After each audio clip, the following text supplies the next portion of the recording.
Cada vez que alguien me dice que le gustaría vivir en otra época, le digo que no le gustaría.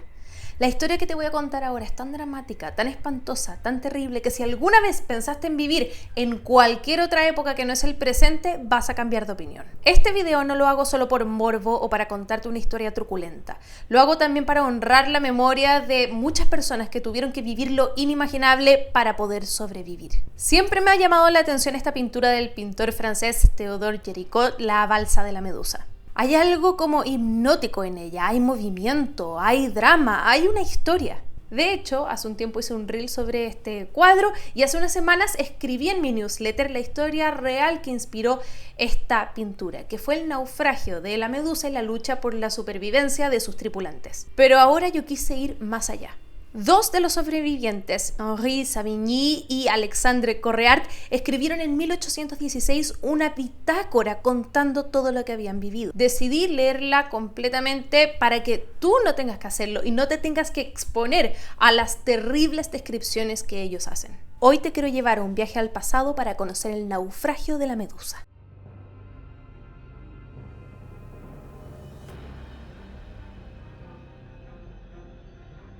Soy Dominga de Somos la Historia y hoy hablaremos de uno de los accidentes más oscuros y más terribles de los últimos siglos. Esta historia incluye naufragios, asesinatos, abandono, angustia, esperanza y la búsqueda por lograr justicia. Frente a toda esta historia, los autores del libro señalan lo siguiente: ninguna persona puede leer esta interesante narración sin sentirse profundamente afectado por los peligros y desgracias a las que estuvieron expuestas el pequeño grupo de personas que fue salvado del naufragio. De las 150 personas que se embarcaron en la balsa y que fueron abandonadas a su suerte, solo 15 sobrevivieron a los 13 días siguientes. Pero para esos 15 milagrosamente salvados, la vida constituyó su única posesión porque fueron arrebatados de todo lo demás. Luego dicen que debemos creer que fallaríamos en el deber con nosotros y con nuestros ciudadanos si dejásemos en el olvido los hechos que el público quiere conocer. Para ellos, esta historia debe conocerse y su narración es la forma que ellos encontraron para poder dar a conocerla. Pero, ¿qué fue lo que realmente sucedió? ¿Cómo fue que un barco naufragó y quedaron todas esas personas a la deriva? Corría el año 1816. Francia ya no estaba gobernada por Napoleón, había vuelto a la monarquía con la dinastía Borbón y estaba intentando recuperar alguna de sus colonias. Así, Francia buscaba recuperar la colonia de Senegal, en la costa atlántica de África. Para eso debía enviar gente: colonos, artesanos, un gobernador, soldados, médicos, panaderos, etcétera, etcétera. Se organizó una flota de 4 barcos con 400 personas. Los barcos eran el Loire, l'Echo, el Argus y la fragata La Méduse o La Medusa. Hasta aquí todo suena como una misión diplomática, pero fíjate en un detalle que quizás no muchos se dieron cuenta en su minuto. Y es que ya el nombre del barco daba mala espina. La medusa o la gorgona era un monstruo marino de la mitología griega que tenía serpientes en la cabeza y que convertía en piedra a todo el que la mirara, hasta que el héroe Perseo le cortó la cabeza. En fin, se había elegido como capitán de la medusa a Hugues du Roy de Chaumareix. ¿Pero fue elegido por su gran experiencia náutica? De hecho, no. Eligieron a Chaumareix a pesar de que llevaba 20 años sin experiencia naval práctica. Fue elegido solo por ser afín a la monarquía. Y ese será el primero de una serie de errores.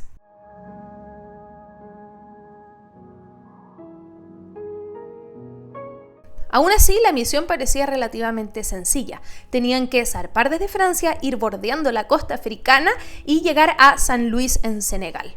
Pan comido. Excepto que el capitán no sabía, o quizás sí, que las aguas del Atlántico son más peligrosas y más traicioneras de lo que parecen. Los vientos cambian con rapidez, hay muchos bancos de arena y se necesita un capitán experto que sepa navegar por ese verdadero laberinto. ¿Cómo fue que todo salió mal? El itinerario que siguió la flota es el siguiente. El 17 de junio de 1816 zarpan las 4 naves desde Francia. La Medusa era una fragata mucho más rápida que las otras naves y se adelanta rápidamente. Navega en solitario muy cerca de la costa africana. Uno podría suponer que el capitán supliría su falta de experiencia escuchando los consejos de los oficiales con más expertise. Pero hizo todo lo contrario. De hecho, aquí la historia se pone rara. Había un pasajero que no tenía experiencia de navegación, pero aún así le daba instrucciones y consejos al capitán sobre qué es lo que tenía que hacer y qué ruta tenía que seguir. Él, quien desde hace algunos días había guiado el curso de la nave, consideró oportuno persuadir al capitán para que tomara inmediatamente rumbo al sur y pusiera rumbo a Portendick. No conocemos las razones que llevaron al comandante de la fragata a darle su confianza a un hombre que no pertenecía al personal. Ciertamente no había adquirido conocimientos superiores a los de los oficiales a bordo. Nada de esto debería haber importado demasiado, excepto que sí importó, y mucho. Aún así, el viaje continuó. No debería haber pasado mucho tiempo hasta que avistaran la costa de Senegal, pero todo cambió el 1 de julio. El color del agua cambió completamente, la forma en la que se movía el agua también cambió. Incluso algunos notaron que había algo de arena en las olas. Los que no tenían experiencia en navegar sabían que algo distinto estaba ocurriendo. Era obvio que estaban navegando en aguas poco profundas. Si bien la costa no se veía, hasta los menos experimentados sabían que algo no iba bien.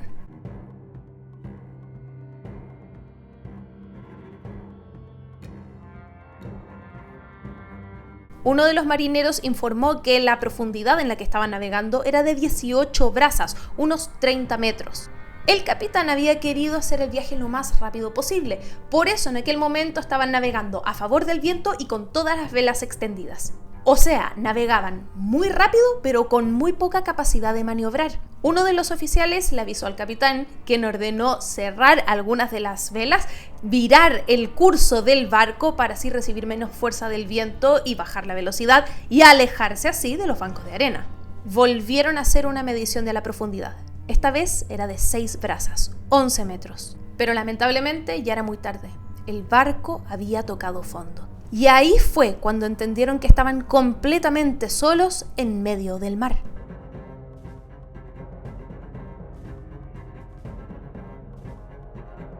Los pasajeros y la tripulación no veían la costa. ¿Dónde estaban y por qué habían tocado fondo? Hoy sabemos que encallaron en el banco de Argan, un banco de arena a 60 kilómetros de la costa de la actual Mauritania. Es uno de los lugares más peligrosos para navegar en esa parte del Atlántico. Cundió el pánico en la tripulación. ¿Qué iban a hacer? ¿Quién los iba a salvar? Había solo una cosa que era cierta. Tenían que abandonar la nave. El futuro gobernador de Senegal tuvo una idea. Usarían los 6 botes para subir a la gente, pero además construirían una balsa en la cual subirían los víveres y las provisiones. Los botes arrastrarían o remolcarían la balsa hasta llegar a tierra firme. Parecía un plan sensato. En realidad, ¿qué más iban a hacer? Y ese plan podría haber funcionado si es que todo hubiera transcurrido en calma. Pero el pánico inundaba a la gente. Intentaron subirse a los botes atropellando a la gente sin escuchar las instrucciones en medio del caos y los gritos. Qué espectáculo tan terrible contemplar a tanta gente desdichada, todos deseando escapar de la muerte y buscando salvarse, ya fuera en los botes o en la balsa. ¿Acaso la escalera de la fragata era insuficiente para tantos? Algunos se arrojaban de las embarcaciones, confiando en el extremo de la cuerda que apenas soportaba el peso de un hombre. Otros caían en el mar y eran rescatados. Los que no lograron subirse a los botes se subieron a la balsa. Para su horror, muy pronto se dieron cuenta que en medio de este desorden no habían logrado subir las suficientes provisiones a la balsa. La gran mayoría de la comida y del agua había sido abandonada en el barco o había caído al mar. Los botes y la balsa apenas tenían comida, agua y vino, pero ya era muy tarde. Había que partir. En cada bote y en la balsa se izaron banderas blancas y tras gritar ¡Viva el rey!, se pusieron rumbo a la costa. Los oficiales que iban en los botes les dijeron a aquellos que iban en la balsa que no los abandonarían y que los remolcarían hasta tierra firme. Esa promesa duraría muy poco, pero la balsa, arrastrada por todas las embarcaciones, las empujaba un poco hacia atrás. Es cierto que justo en ese momento había bajamar y las corrientes soplaban desde la costa. Estar en alta mar con embarcaciones sin cubierta bien podría inspirar cierta aprehensión, pero en unas horas las corrientes cambiarían y nos serían favorables. Deberíamos haber esperado ese momento, que habría demostrado infaliblemente la posibilidad de llegar a la costa, que no estaba a más de 12 o 15 leguas de distancia. Esto es tan cierto que las embarcaciones avistaron la costa esa misma tarde, antes del atardecer. Pero ¿por qué la balsa no llegó a tierra firme? Esto es algo que los sobrevivientes no supieron explicar bien. Lo único que vieron es que en cierto momento la cuerda que los afirmaba a los botes se soltó y los botes comenzaron a alejarse. No pensaron que los había abandonado. Deben haber visto un barco y nos soltaron para poder acercarse más rápido y pedir ayuda, pensaron. Pero los botes no volvieron. 150 personas quedaron flotando en medio del océano, casi sin agua, casi sin vino, casi sin comida, sin cubierta y habiendo sido cruelmente traicionados y abandonados.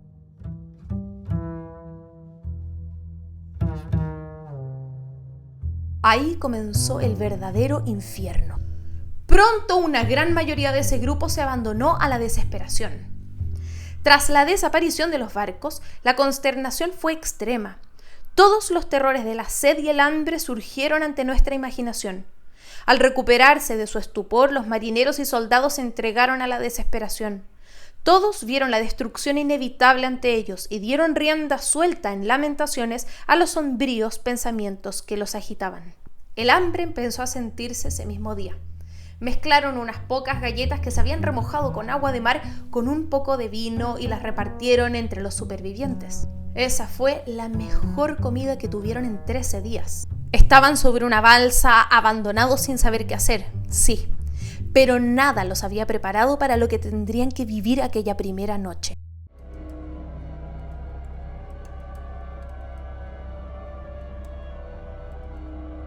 El movimiento de la balsa era insoportable. Los cuerpos chocaban y caían unos sobre otros. La oscuridad era impenetrable y no sabían si al día siguiente volverían a ver los botes. A medianoche el clima se puso peor.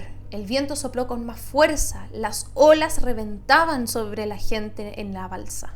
Tuvieron que esperar a la luz del día para ver qué era lo que realmente había ocurrido esa noche. 12 personas tenían las piernas atrapadas entre los huecos de las maderas de la balsa y al no poder moverse habían muerto. Muchos habían sido simplemente arrastrados por las olas. Solo en la primera noche habían perdido a 20 personas. Ese segundo día los ánimos no mejoraron. 2 jóvenes decidieron lanzarse al agua para evitar la desesperación. Otros muchos alucinaban y decían ver tierra firme. ¿Cómo iban a sobrevivir una segunda noche así? Pero si la primera noche había sido terrible, esta lo fue aún más. Montañas de agua nos cubrían a cada momento y rompían sobre nosotros con violencia. Los que no lograron llegar al centro de la balsa, casi todos murieron. No todos reaccionaban de la misma forma frente a la angustia. Un grupo de hombres, seguros de que morirían pronto, decidieron emborracharse. La embriaguez, junto con la sensación de miedo y el hambre, los llevó a empezar a destruir todo lo que había sobre la balsa. Intentaban asesinar a otras personas, lanzaban cosas al agua, rompían la balsa. Y así comenzó una lucha desesperada entre aquellos que querían destruir la balsa y aquellos que querían salvarla. Fue un combate general en un espacio pequeñísimo y en medio de la oscuridad. Todos estaban exaltados, algunos deliraban, algunos se lanzaban simplemente al mar. Y al día siguiente se dieron cuenta que entre el mar y la pelea habían perdido a 65 personas más. Algunas cajas con vino habían sido lanzadas al mar por los rebeldes. Y con eso ya no había casi nada más que los uniera, solo el instinto por sobrevivir. Ese tercer día tuvieron que asumir que estaban simplemente abandonados en medio del mar. Intentaron pescar, pero no lo lograron.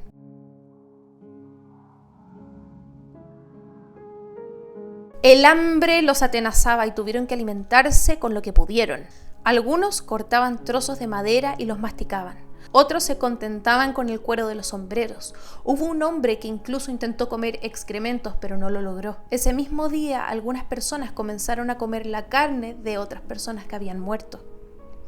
Estábamos completamente privados de otros medios, y así continuarían alimentándose durante los siguientes días. Pronto se dieron cuenta que algunos de ellos se habían escabullido y se estaban tomando el poco vino que quedaba. El resto no lo pensó 2 veces y los lanzaron al mar. Lo que viene ahora es una de las decisiones más crueles que tuvieron que tomar, pero los sobrevivientes tuvieron que explicar por qué hicieron lo que hicieron. Ahora solo quedábamos 27. De ellos, solo 15 parecían tener posibilidades de vivir unos días. El resto, cubiertos de grandes heridas, habían perdido casi por completo la razón. Sin embargo, participaban en el reparto de provisiones y antes de morir podían consumir 30 o 40 botellas de vino de incalculable valor para nosotros. Deliberamos así.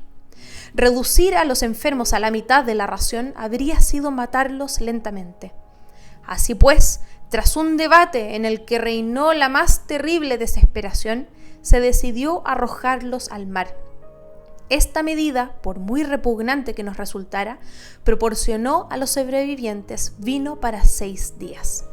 Y así continuaron los días y las noches, delirando, sufriendo hambre, sin poder dormir por la fuerza de las olas. Hasta que al 9º día ocurrió algo que no esperaban. Uno de los sobrevivientes miró el mástil y vio algo que no podía creer.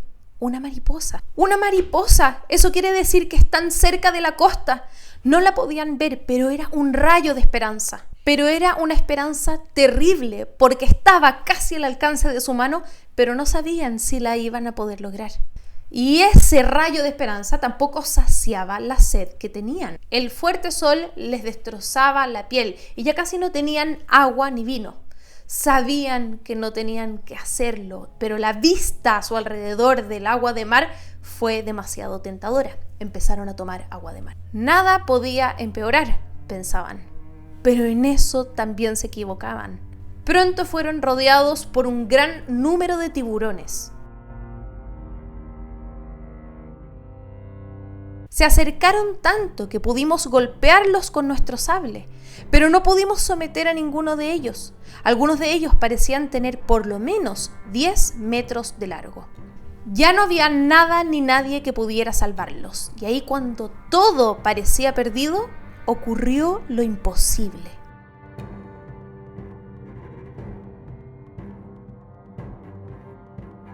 Un capitán de infantería que observaba el horizonte vio un barco. ¡Un barco! Gritó de alegría y alertó a los pocos que habían sobrevivido. Estaban salvados. El barco estaba muy lejos, solo veían sus mástiles, pero la salvación estaba ahí. Dieron gracias a Dios, izaron sus pañuelos y un hombre con las pocas fuerzas que tenía logró subirse al mástil para ondear una bandera blanca. Pero el barco no los vio y desapareció en el horizonte. Y toda la alegría que los había inundado se convirtió en desolación. Ya no había posibilidad de salvación, excepto que sí la había. Luego de 2 horas volvieron a ver el barco y esta vez se acercaba. Era el Argos, uno de los barcos que tenía que haber llegado junto a la Medusa a Senegal. Los tripulantes del Argus no podían creer lo que estaban viendo cuando se acercaron a la balsa. Que el lector imagine a 15 hombres desafortunados, casi desnudos, sus cuerpos y rostros desfigurados por los abrasadores rayos del sol. 10 de los 15 apenas podían moverse. Nuestras extremidades estaban desgarradas, nuestros sufrimientos profundamente marcados en nuestros rasgos, nuestros ojos hundidos y casi salvajes, y nuestras largas barbas hacían que nuestra apariencia fuera aún más espantosa. No éramos más que sombras de nosotros mismos. En el Argus, los pobres desafortunados fueron cuidados, los limpiaron, los alimentaron. El médico de a bordo pasaba día y noche cuidando a los enfermos. Aún así, muchos de ellos seguían delirando e intentaban lanzarse por la borda sin darse cuenta de que estaban salvados. Otros no entendían cómo habían sido salvados. La forma en que fuimos salvados es verdaderamente milagrosa. La mano del cielo es evidente en este acontecimiento. El Argus había sido enviado desde Senegal para buscarlos, y ahí los sobrevivientes de la balsa supieron qué es lo que había ocurrido con los otros tripulantes. También habían tenido que sufrir penurias y peligros, pero nada se asemejaba a lo que ellos habían tenido que vivir. Los pocos sobrevivientes de la Medusa quedaron registrados en esta bitácora. Todo parecía haber terminado para ellos, pero aún quedaba una de las cosas más difíciles.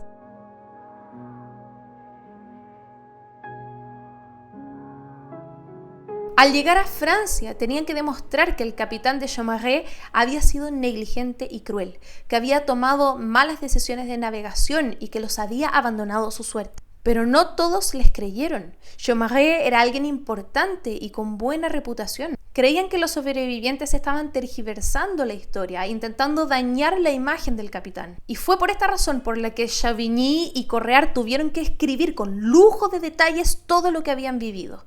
No era solo para darse a conocer, sino para lograr justicia. Porque esos 15 hombres habían tenido que vivir lo que nadie debería vivir.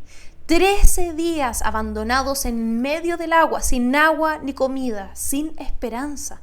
Esto despertó la indignación pública y fue por eso que el pintor Theodore Géricault pintó su famoso cuadro, que fue duramente criticado por su crudeza. Y así, sin saberlo, esa pintura que tanto me había hipnotizado se convirtió en la prueba de lo que estos hombres habían narrado. El pintor se había basado en el relato verdadero de los sobrevivientes. Esta es una de esas historias que nos destrozan el corazón, que nos conmueven y que nos llevan a agradecer lo que tenemos en nuestra vida. Si llegaste hasta acá, cuéntame por favor en los comentarios qué otras pinturas famosas tienen una historia detrás que merece ser contada. En somoslahistoria.com tengo diversos cursos online, como el curso Una breve historia de la humanidad, que ha sido un éxito absoluto, ya a un poquito más de 2 semanas que se lanzó. Te dejo el link en la descripción de este video para que veas más información para este curso introductorio, que es el comienzo de un viaje maravilloso e irreversible de amor por la historia. No olvides suscribirte